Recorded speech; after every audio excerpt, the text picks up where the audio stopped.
En apenas 14 minutos de combate, 60.000 hombres armados hasta los dientes quedaron completamente neutralizados, desarmados y sometidos sin que ninguna bala enemiga les alcanzara. No fue magia, no fue cobardía, fue una decisión tan calculada como despiadada que redefinió el concepto mismo de rendición masiva en la historia militar moderna. ¿Qué puede hacer que miles de soldados entrenados abandonen sus armas simultáneamente cuando aún conservan munición, posiciones fortificadas y superioridad numérica? La respuesta está enterrada en uno de los episodios más perturbadores y menos conocidos de la Segunda Guerra Mundial, cuando la lógica de la guerra se torció hasta convertir la supervivencia en una trampa mortal. El 9 de mayo de 1945, el puerto de Kurland, en la costa báltica de Letonia, hervía bajo un cielo gris plomizo que parecía presagiar el apocalipsis. Las olas del mar Báltico golpeaban contra los muelles con violencia inusual, como si la naturaleza misma sintiera la tensión acumulada durante meses de asedio implacable. Allí, atrapados entre el mar y el ejército rojo soviético, se encontraban más de 200.000 soldados alemanes del grupo de ejércitos Kurland, una bolsa militar que Hitler había ordenado defender hasta el último hombre bajo la ilusión de que servirían como punta de lanza para una contraofensiva que jamás llegaría. Estos no eran reclutas novatos ni tropas desmoralizadas. Entre ellos había veteranos endurecidos de las divisiones Panzer que habían combatido en Stalingrado, unidades de montaña que conocían cada centímetro del terreno báltico, y regimientos de infantería que habían resistido 6 ofensivas soviéticas consecutivas sin ceder un metro de territorio. Tenían artillería pesada, tanques Tiger aún operativos y suficientes municiones almacenadas en búnkeres subterráneos como para resistir semanas adicionales de combate intenso. Sin embargo, en las primeras horas de la mañana del 9 de mayo, algo cambió irreversiblemente. A las 5:37 de la madrugada, un mensaje codificado transmitido desde Berlín llegó a los cuarteles generales dispersos por la región de Kurland. El mensaje era breve, clínico en su frialdad. Todas las operaciones militares cesarán inmediatamente. Rendición incondicional efectiva a partir de las 23:01 horas del 8 de mayo de 1945. Para los comandantes alemanes en el terreno, estas palabras representaban algo más que una orden militar. Eran la sentencia de muerte de todo aquello por lo que habían combatido durante años.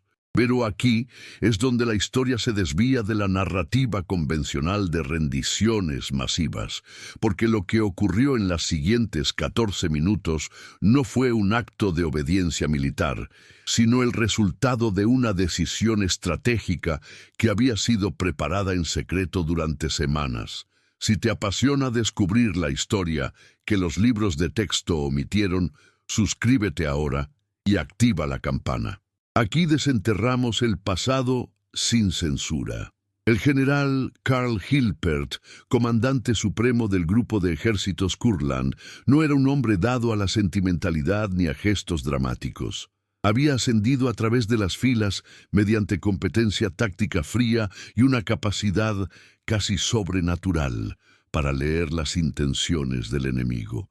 A sus 56 años, con el rostro surcado por arrugas que parecían trincheras en su propia piel, Hilpert había llegado a una conclusión devastadora semanas antes de recibir la orden de rendición desde Berlín. Los datos de inteligencia que cruzaban su escritorio cada noche pintaban un cuadro inequívoco. Si sus tropas resistían más allá de la orden de capitulación, el Ejército Rojo no los trataría como prisioneros de guerra protegidos por las convenciones de Ginebra, sino como insurgentes ilegales sujetos a ejecuciones sumarias. Esta no era paranoia infundada. Los informes de la red de espionaje alemana habían interceptado comunicaciones soviéticas explícitas. Stalin había dado órdenes directas a los comandantes del Segundo Frente Báltico. Cualquier unidad alemana que siguiera combatiendo después de la rendición oficial sería considerada formación paramilitar nazi y eliminada sin proceso judicial. Las imágenes mentales que atormentaban a Hilpert eran vívidas y específicas. Pelotones de fusilamiento masivo en los bosques de pinos que rodeaban Kurland, trincheras convertidas en fosas comunes, miles de cuerpos apilados sin ceremonia ni registro. No había exageración en estos temores. Los precedentes ya existían en otras bolsas alemanas aisladas, donde la resistencia prolongada había resultado en masacres documentadas. Pero Hilpert enfrentaba un dilema moral y táctico de proporciones monumentales. Sus soldados habían jurado lealtad personal a Hitler, un juramento que técnicamente seguía vigente incluso después de la muerte del Führer el 30 de abril. Muchos oficiales veteranos consideraban la rendición no solo como traición militar, sino como una violación de su honor personal que los condenaría al ostracismo eterno entre sus camaradas. Además, existía la cuestión práctica de la logística de la rendición.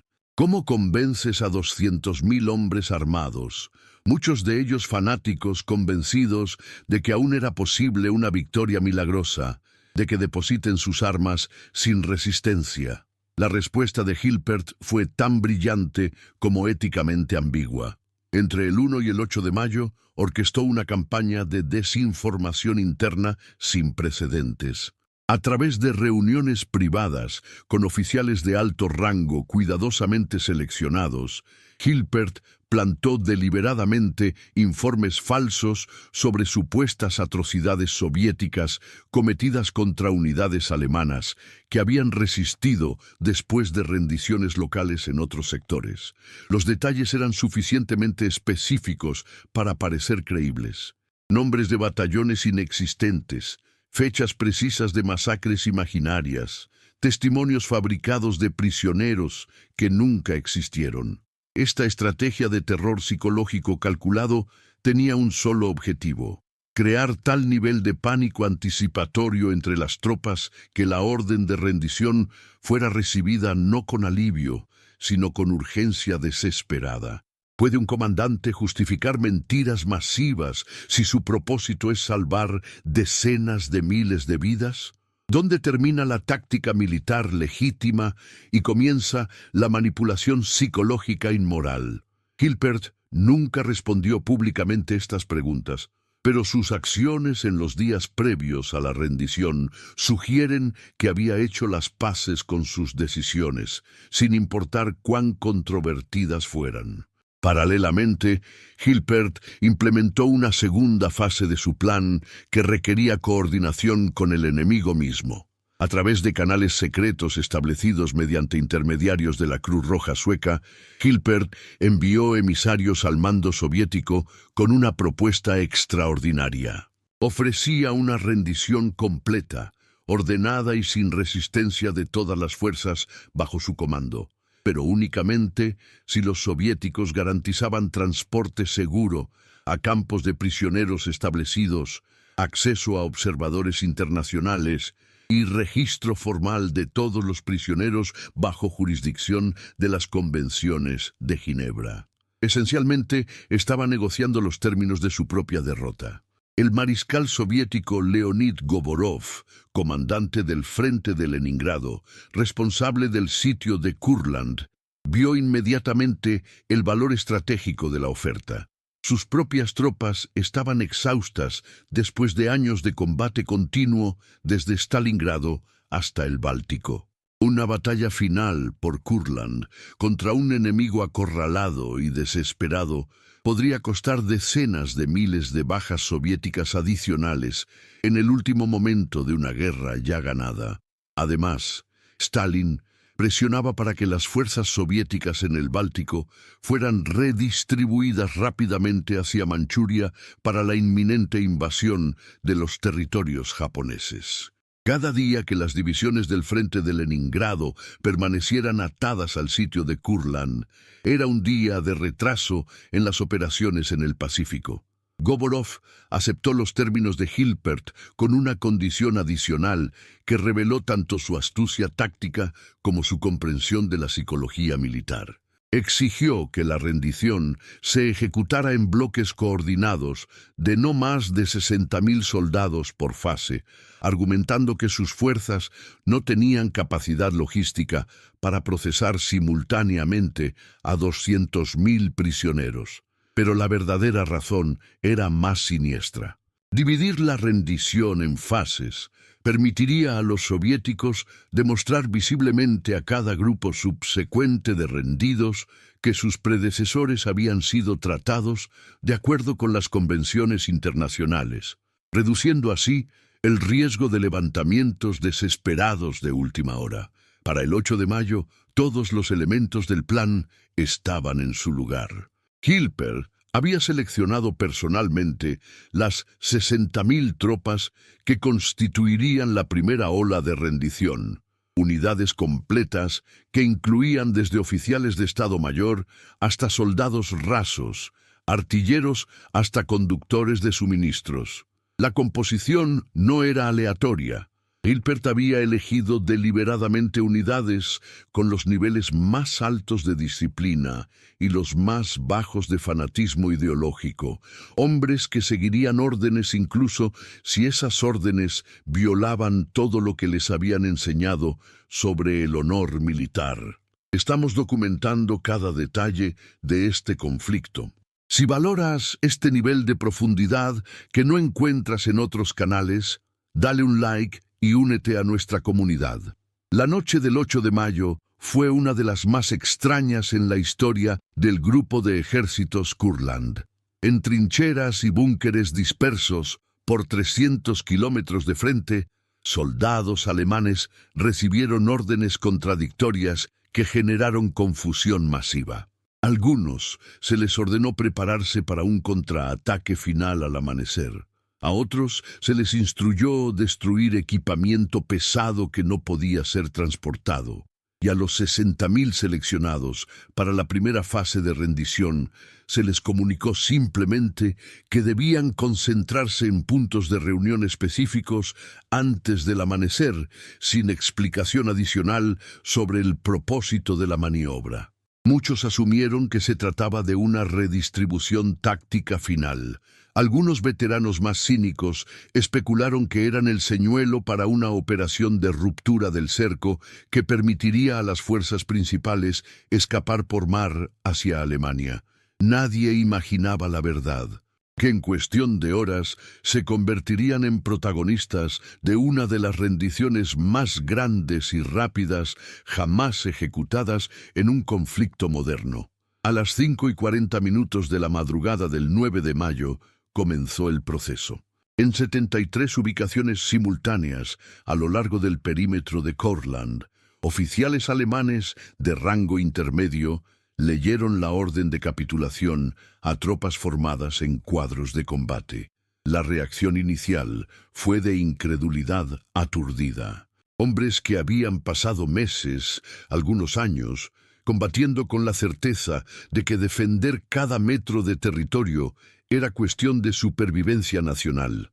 Ahora escuchaban que todo había terminado, que debían depositar sus armas y marchar hacia líneas soviéticas con las manos en alto.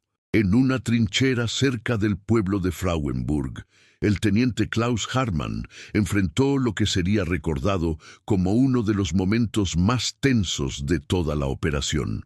Su compañía de 180 hombres había resistido 4 asaltos soviéticos durante el invierno anterior, perdiendo casi la mitad de su fuerza efectiva en combates cuerpo a cuerpo que duraban horas. Estos no eran hombres dispuestos a rendirse fácilmente. Cuando Hartmann leyó la orden, el silencio que siguió fue más amenazante que cualquier bombardeo de artillería. Un sargento veterano con una cicatriz que le cruzaba toda la mejilla izquierda fue el primero en hablar. Su voz era ronca, casi animal en su intensidad cruda. ¿Nos está ordenando convertirnos en esclavos soviéticos, teniente? ¿Después de todo lo que hemos hecho? ¿Después de todos los camaradas que enterramos? Hartmann sabía que los próximos 30 segundos determinarían si su compañía se rendía ordenadamente o si estallaba una rebelión interna que podría extenderse como fuego forestal por toda la línea de frente. Hartmann no apeló al honor ni al deber. En cambio, empleó la táctica que Hilpert había distribuido cuidadosamente a través de la cadena de mando: el miedo específico y concreto. Describió con detalle clínico las masacres supuestamente ocurridas en otros sectores donde unidades alemanas habían resistido después de la rendición oficial. Mencionó números de batallones específicos, nombres de comandantes ficticios, incluso horarios exactos de ejecuciones imaginarias. La mentira era tan elaborada, tan precisa en sus detalles, que resultaba imposible no creerla. Podemos morir aquí en los próximos minutos defendiendo una guerra que ya terminó, concluyó Hartmann, o podemos sobrevivir para volver eventualmente con nuestras familias. Los soviéticos han garantizado trato conforme a las convenciones internacionales si nos rendimos ahora. Si esperamos, somos insurgentes ilegales y saben lo que eso significa. El sargento con la cicatriz permaneció inmóvil durante lo que pareció una eternidad. Luego, lentamente, con un movimiento que parecía causarle dolor físico, desenganchó su rifle del hombro y lo colocó en el suelo fangoso de la trinchera. Uno por uno, los demás soldados hicieron lo mismo. El sonido de 180 armas siendo depositadas simultáneamente creó un ruido metálico que resonó extrañamente en el silencio matinal. En esa trinchera específica, la rendición había tomado exactamente 8 minutos desde que Hartmann leyera la orden. Esta escena se repitió con variaciones en docenas de posiciones a lo largo del frente. En algunos casos, la resistencia fue más prolongada. En un búnker fortificado cerca de Libau, un capitán fanático intentó organizar un motín contra las órdenes de rendición, argumentando que debían resistir hasta consumir toda la munición disponible. Fue detenido por sus propios oficiales subordinados, que comprendieron que seguir ese camino significaba suicidio colectivo sin propósito estratégico alguno. En total, solo 3 pequeños incidentes de violencia interna se registraron durante el proceso. 2 oficiales fueron heridos por soldados que rechazaban rendirse, y un pelotón completo de 32 hombres intentó escapar hacia los bosques, siendo interceptado por patrullas soviéticas en las siguientes horas. A las 6:04 de la mañana del 9 de mayo de 1945, exactamente 14 minutos después de que comenzara la operación coordinada, los últimos grupos de los 60.000 soldados alemanes designados habían depositado sus armas. Marcharon en columnas ordenadas hacia los puntos de encuentro establecidos previamente con las fuerzas soviéticas, custodiados por oficiales alemanes que aseguraban que nadie intentara actos individuales de resistencia desesperada. El paisaje que dejaban atrás era surrealista. Kilómetros de trincheras ahora vacías, armas apiladas en montones ordenados, tanques abandonados con los motores aún tibios, y un silencio tan profundo que los pájaros, ausentes durante meses de bombardeos constantes, comenzaron tímidamente a regresar a los árboles destrozados por la artillería. Las fuerzas soviéticas que recibieron a los prisioneros estaban preparadas para resistencia, para emboscadas de última hora, para actos suicidas de desesperación. Encontraron, en cambio, columnas silenciosas de hombres exhaustos que caminaban con la resignación de quien ha comprendido que la historia ya no tiene lugar para su causa. Los soldados soviéticos, muchos de ellos apenas mayores que adolescentes, que habían visto horrores inimaginables durante la guerra, miraban a estos prisioneros con una mezcla de alivio y desconcierto. ¿Dónde estaba la batalla final épica que esperaban? ¿Dónde el último gesto dramático de resistencia? El mariscal Govorov, observando el proceso desde su puesto de comando móvil, reconoció inmediatamente la maestría táctica de lo que Hilpert había logrado.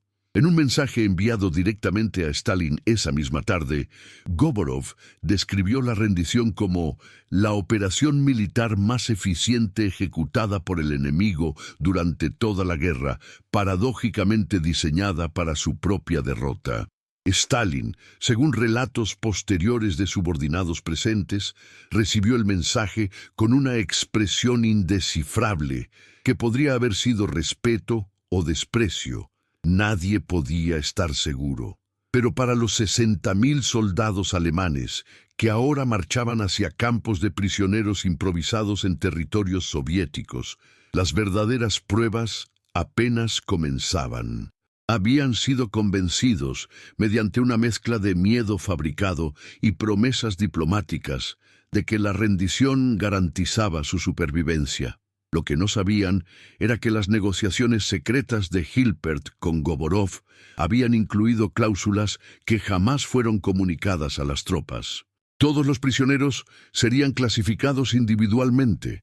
Aquellos identificados como miembros de unidades SS o participantes en crímenes de guerra serían separados inmediatamente para juicios sumarios, y el resto enfrentaría años de trabajos forzados reconstruyendo las ciudades soviéticas que ellos mismos habían ayudado a destruir durante la invasión de 1941. El teniente Klaus Hartmann, caminando en las filas medias de su compañía rendida, miraba ocasionalmente hacia atrás, hacia las trincheras que habían sido su hogar durante tantos meses. Había tomado la decisión correcta al obedecer las órdenes de rendición. Sus hombres estaban vivos, marchaban bajo vigilancia, pero no estaban siendo ejecutados sumariamente como las historias de terror habían prometido. Sin embargo, una pregunta lo atormentaba con intensidad creciente. ¿Cuántos de ellos verían nuevamente sus hogares?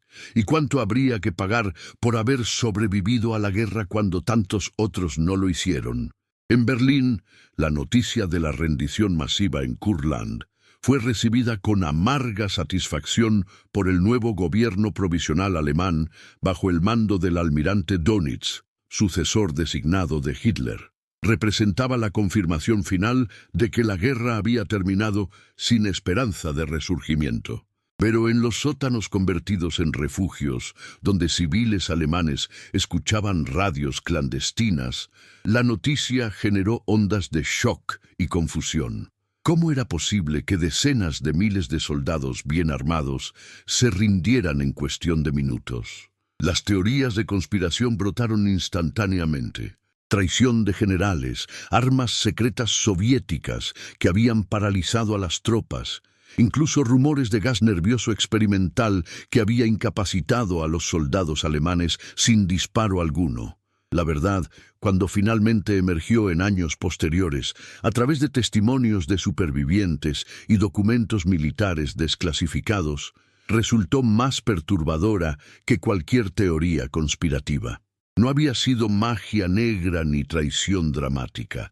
Había sido simplemente un comandante calculador que comprendió que el verdadero enemigo de sus soldados ya no era el ejército rojo, sino el tiempo mismo. Cada hora adicional de resistencia después de la rendición oficial convertía a combatientes legales en criminales de guerra sujetos a ejecución inmediata.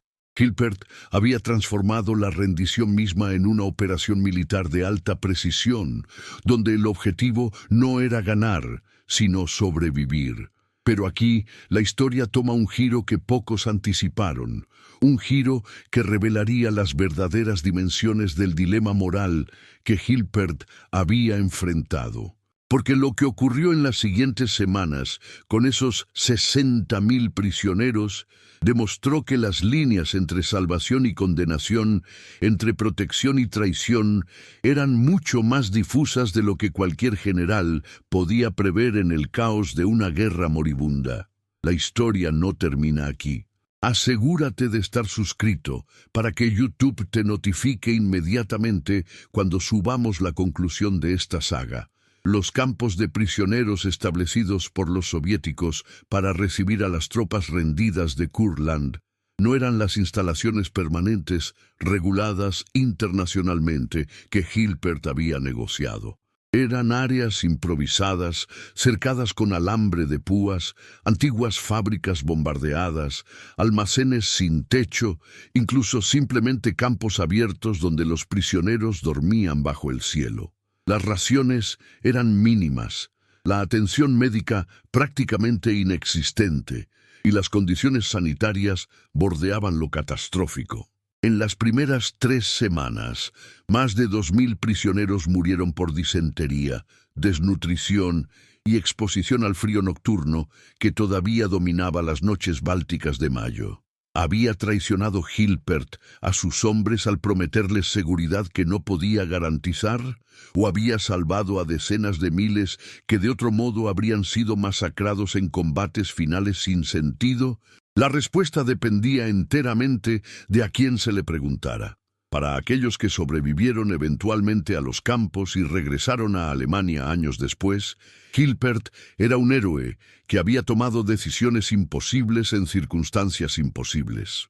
Para las familias de aquellos que murieron en cautiverio soviético, Hilpert era el hombre que había entregado a sus seres queridos a un destino peor que una muerte honorable en combate.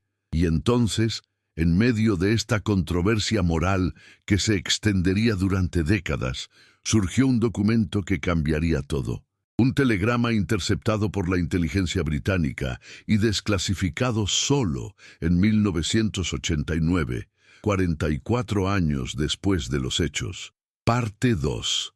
Si acabas de llegar, suscríbete para no perderte el archivo completo de documentales que estamos construyendo. El telegrama interceptado por la inteligencia británica contenía una orden directa de Stalin al mariscal Govorov, fechada el 6 de mayo de 1945, 3 días antes de la rendición masiva en Kurland.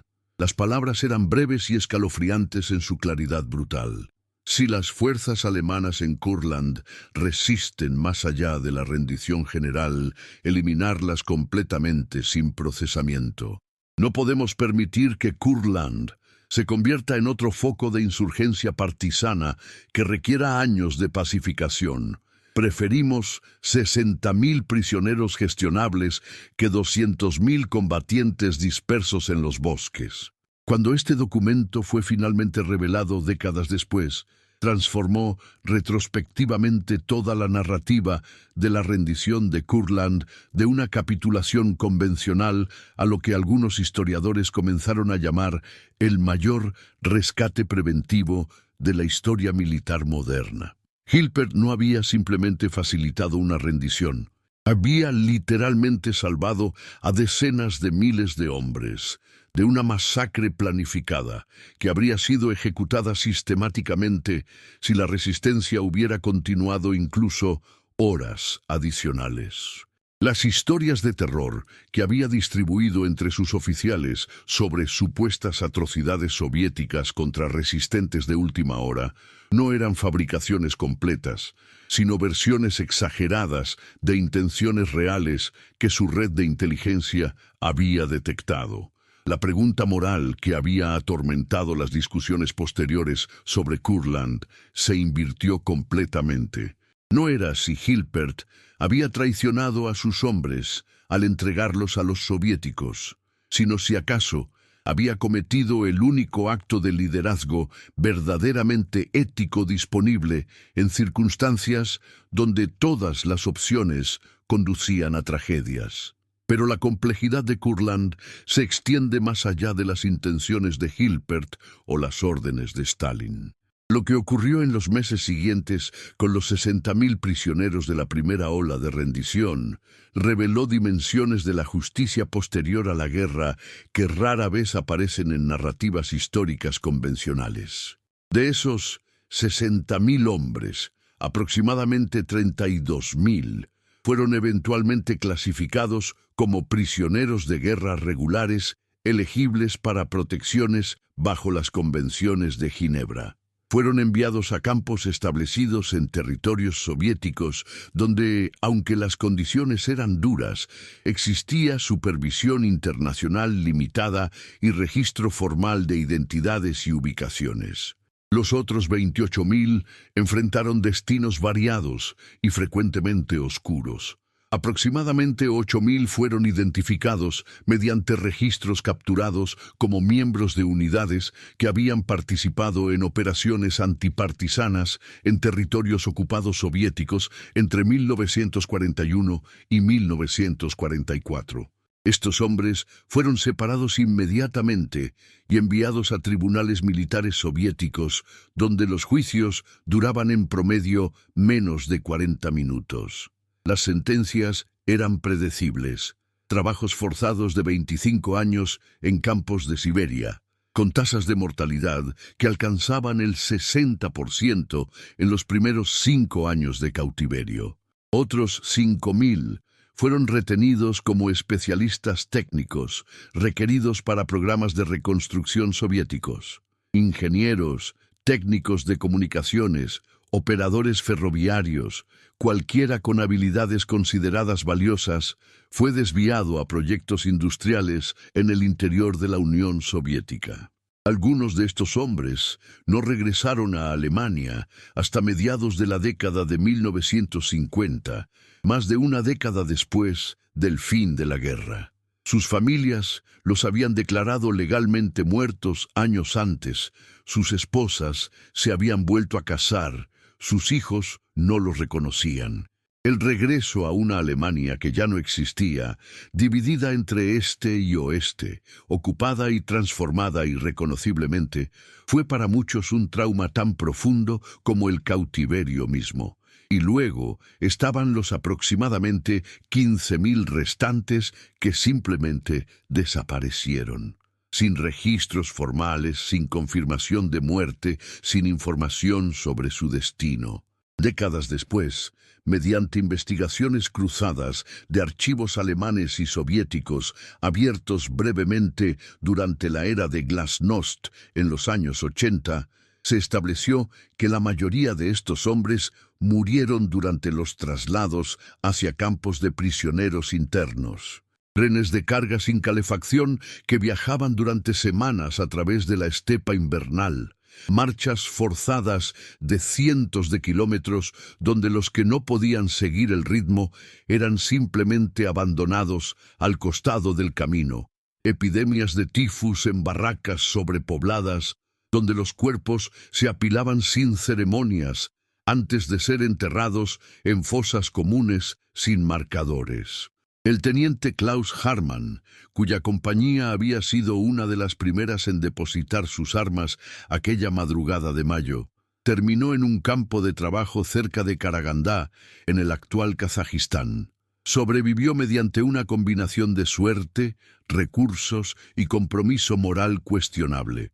Cuando las autoridades del campo buscaban informantes que identificaran a oficiales superiores ocultos entre los prisioneros regulares, Hartmann proporcionó nombres a cambio de raciones adicionales que compartía discretamente con hombres de su antigua unidad.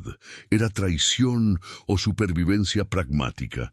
Hartmann jamás resolvió esa pregunta satisfactoriamente en su propia mente. Regresó a Alemania Occidental en 1951, 6 años después del final de la guerra. Su esposa había esperado un acto de lealtad extraordinaria, considerando que la mayoría de familias habían asumido que los prisioneros enviados tan lejos al este jamás retornarían. Pero Hartmann descubrió que sobrevivir físicamente al cautiverio era solo la primera prueba. La Alemania de posguerra no sabía qué hacer con veteranos del ejército derrotado. No había paradas ni desfiles, ningún reconocimiento público de servicio o sacrificio.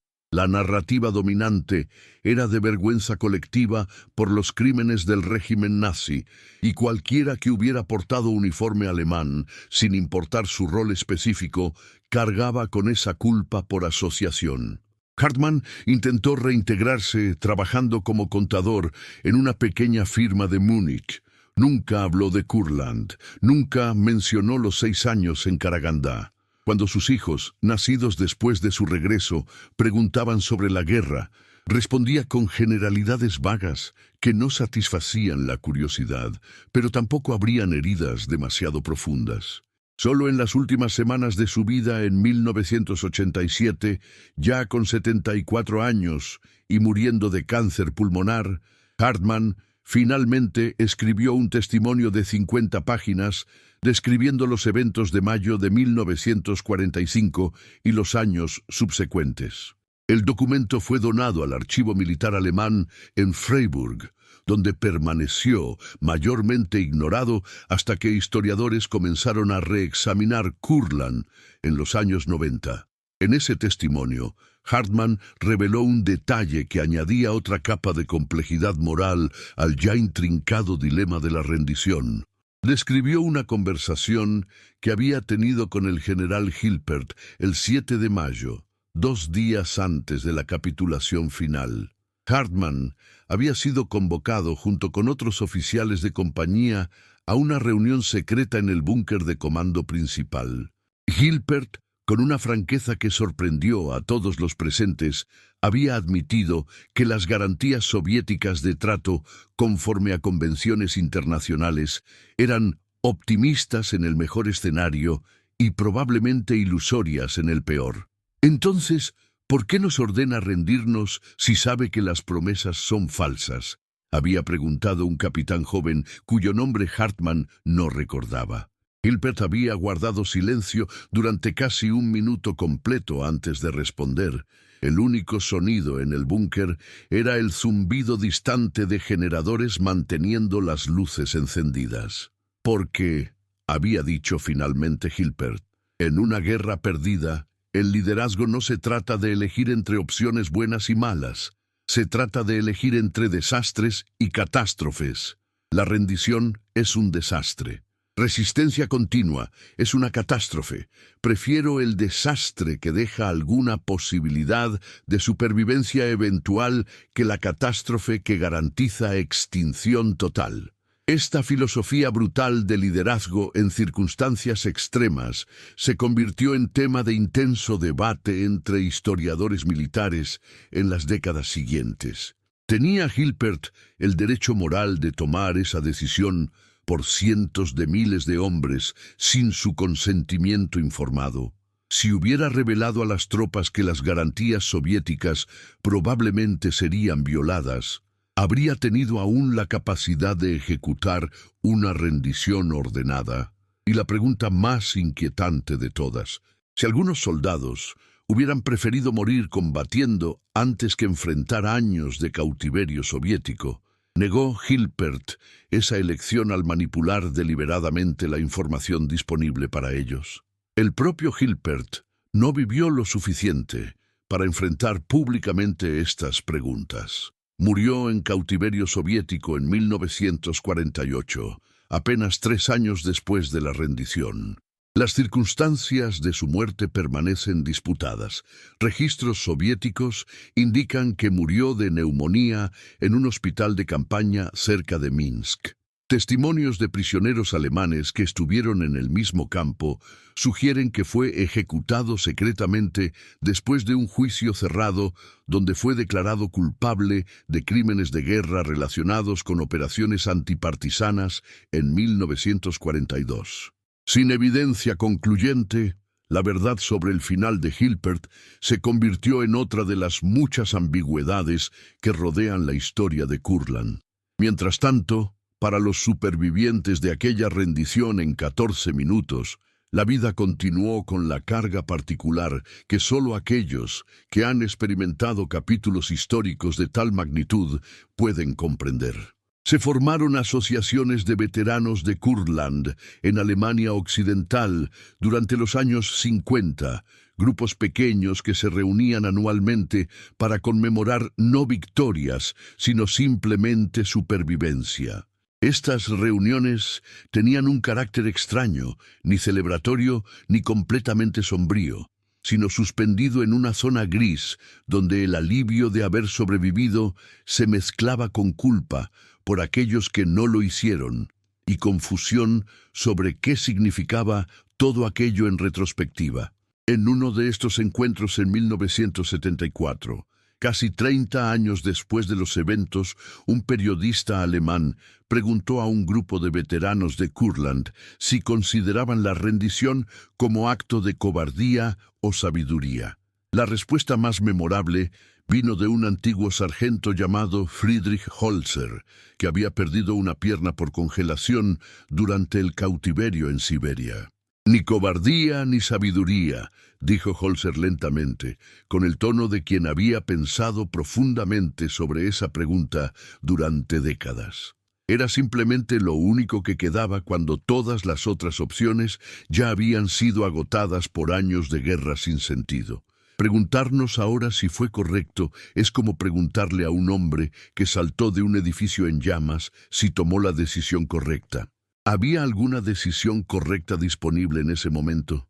Esta filosofía de ambigüedad moral, de reconocimiento de que algunos momentos históricos no permiten respuestas claras sobre correcto e incorrecto, gradualmente se convirtió en la interpretación dominante de Kurland entre historiadores serios.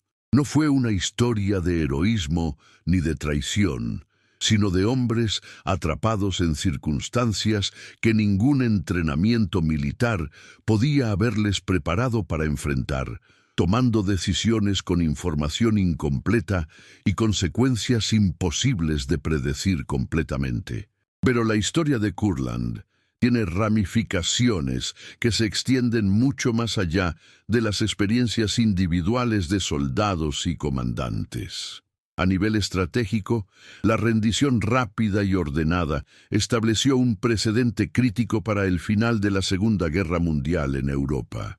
Demostró que era posible desmantelar grandes formaciones militares sin recurrir a batallas finales apocalípticas que habrían multiplicado las bajas civiles y militares innecesariamente. En los meses siguientes, otras bolsas alemanas aisladas en Noruega, islas del Canal y el Atlántico, se rindieron siguiendo patrones similares, parcialmente inspirados por el ejemplo de Kurland. En la Guerra Fría que siguió inmediatamente, Kurland también adquirió dimensiones propagandísticas en ambos lados del telón de acero. Para Alemania Occidental, la narrativa enfatizaba el sacrificio de soldados que habían seguido órdenes hasta el final amargo pero legal de la guerra. Para la Unión Soviética, Kurland demostraba la superioridad inevitable del Ejército Rojo, que había forzado la capitulación de enemigos bien armados sin necesidad de asaltos costosos finales. Ambas versiones omitían convenientemente las complejidades morales reales, las negociaciones secretas, las manipulaciones psicológicas y los destinos trágicos de miles de prisioneros. Si quieres que sigamos produciendo documentales de larga duración, la mejor forma de apoyarnos es suscribiéndote. Comenta qué otra historia olvidada deberíamos investigar. Solo cuando los archivos soviéticos comenzaron a abrirse parcialmente durante la década de 1990, después de la caída de la Unión Soviética, emergió una imagen más completa y matizada. Investigadores descubrieron que la orden de Stalin del 6 de mayo, que amenazaba con eliminación total de resistentes, no había sido una orden aislada, sino parte de una política sistemática de terror preventivo, diseñada para evitar insurgencias prolongadas en territorios recientemente liberados. La lógica era brutalmente pragmática. Mejor matar preventivamente a resistentes potenciales que enfrentar años de combate guerrillero que había plagado a los soviéticos en otras regiones. Kurland, mediante la rendición rápida que Hilpert había orquestado, evitó convertirse en campo de prueba para esa política de terror. Pero otras áreas no tuvieron la misma suerte. En los bosques de Ucrania y los estados bálticos, grupos de resistencia que continuaron combatiendo años después del final oficial de la guerra, enfrentaron exactamente el tipo de represión masiva que Stalin había amenazado.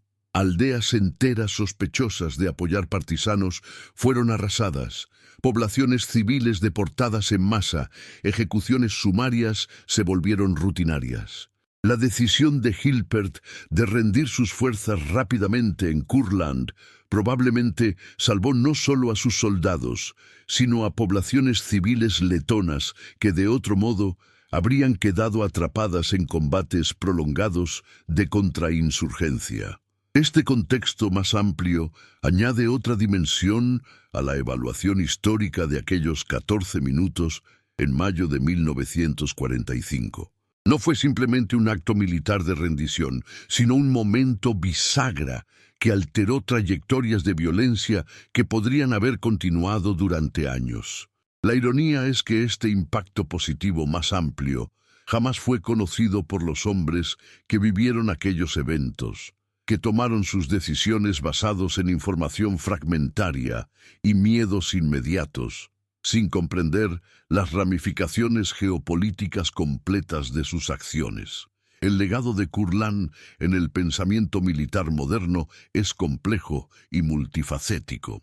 Por un lado, se estudia en academias militares como ejemplo de cómo ejecutar rendiciones ordenadas que minimizan bajas innecesarias tanto para rendidos como para vencedores. El concepto de rendición táctica como operación militar legítima que requiere planificación cuidadosa deriva en parte de lecciones aprendidas de Kurland. Por otro lado, los aspectos más oscuros, la manipulación psicológica, las garantías falsas, las negociaciones secretas que comprometían a tropas sin su conocimiento, representan dilemas éticos que no tienen resoluciones claras, incluso décadas después. Para las nuevas generaciones de alemanes que crecieron en la República Federal de posguerra, y luego en la Alemania reunificada después de 1990, Kurland se convirtió en símbolo de algo diferente.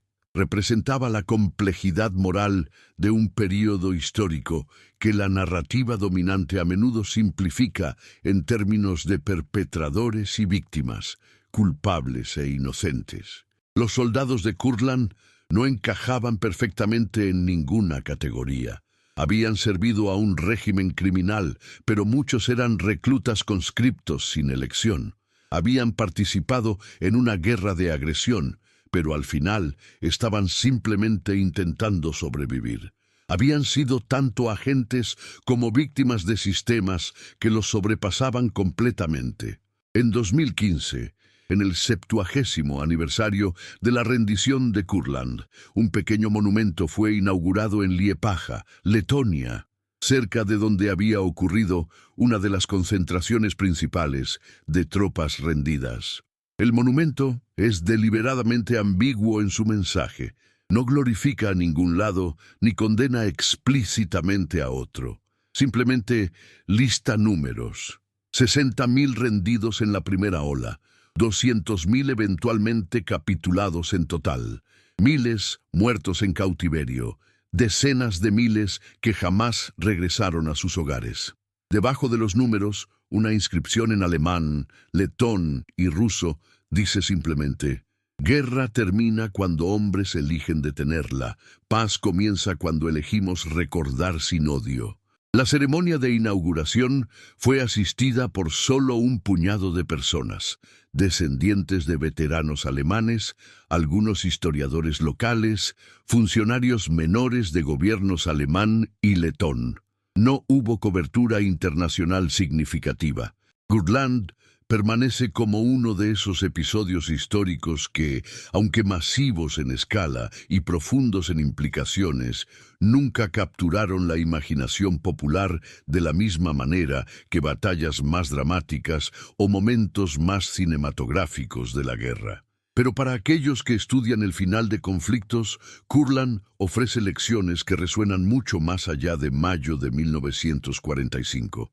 Demuestra que las decisiones más difíciles frecuentemente no son entre bien y mal, sino entre grados de mal con consecuencias imposibles de calcular completamente en el momento.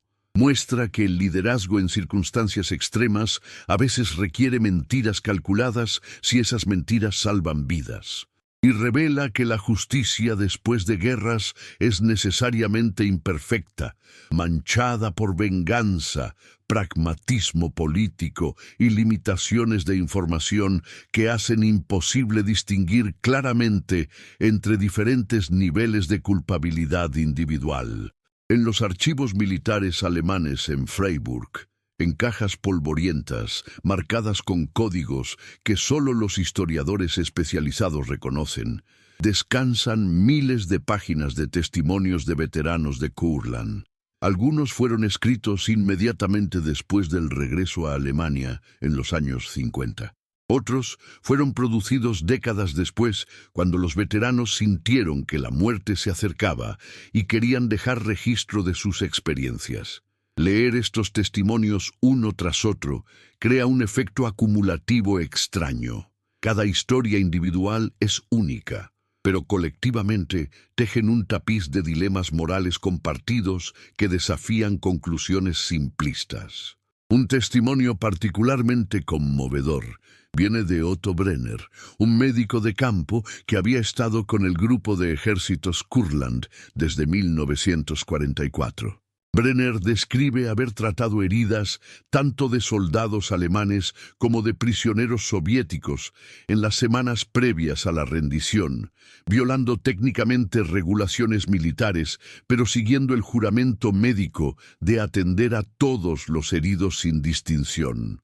En los días después de la capitulación, cuando fue procesado como prisionero, oficiales soviéticos que revisaban su historial médico descubrieron registros de estos tratamientos a soldados soviéticos. Esperando acusaciones de haber mantenido prisioneros en condiciones inadecuadas, Brenner fue en cambio asignado inmediatamente a trabajar en hospitales de campaña soviéticos, tratando tanto a prisioneros alemanes como a personal militar soviético. Brenner pasó 4 años en este rol antes de ser repatriado a Alemania en 1949. Su testimonio reflexiona sobre la paradoja de que sus crímenes en mantener estándares médicos universales durante la guerra se convirtieron en la razón por la cual recibió trato relativamente humano después. «No puedo odiar a mis captores», escribió Brenner en 1983, porque algunos de ellos reconocieron que había hombres en ambos lados que intentaron mantener fragmentos de humanidad, incluso cuando los sistemas que nos contenían no lo permitían. Esta observación captura algo esencial sobre Kurland y quizás sobre el final de grandes conflictos en general.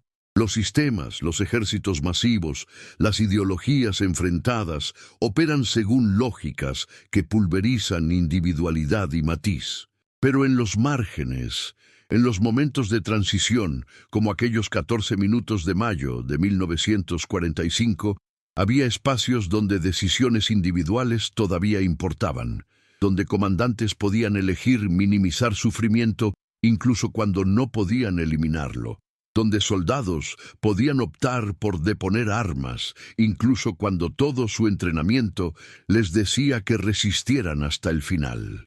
La decisión que desarmó y sometió a 60.000 hombres en 14 minutos no fue singular ni heroica en el sentido convencional. Fue el producto de cálculos fríos, manipulaciones cuidadosas, negociaciones secretas y una comprensión brutal de que en el caos del colapso de regímenes, la supervivencia requiere abandonar absolutamente todo, excepto el objetivo mínimo de continuar existiendo. Es una historia incómoda que no produce lecciones morales claras ni héroes inequívocos. Pero precisamente por eso merece ser recordada, porque las guerras reales terminan no con declaraciones dramáticas y música triunfal, sino con hombres exhaustos depositando armas en el barro y marchando hacia futuros inciertos, llevando consigo preguntas que ninguna victoria o derrota puede responder definitivamente.